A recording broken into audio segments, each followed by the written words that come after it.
একজন প্রবাসী, যে কোনো একজন বিদেশিকে একবার জিজ্ঞাসা করো, ছেলে বাপ, ছেলেরা জিজ্ঞাসা করো একজন প্রবাসীকে যে টাকাটা জমাইতে কি পরিমাণ কষ্ট,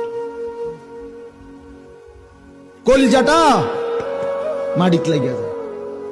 আমি নিজে দেখছি তো অসংখ্যবার হজ উমরার মধ্যে কত মানুষ দেখলাম কি কষ্টে টাকা রোজগার করে, 12 ঘন্টা ডিউটি করে, 12 ঘন্টা টানা, ওইখানে কোনো ফাঁকিবাজি নেই।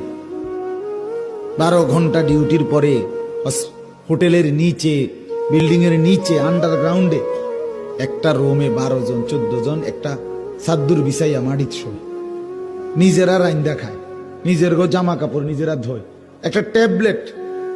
এক ছেলে একদিন আমারে কইতেছে, হুজুর আজ 11 বছর বিদেশ, একটা ট্যাবলেট জীবনে কেউ কোনোদিন নাই, কত খুল্লা দিবে।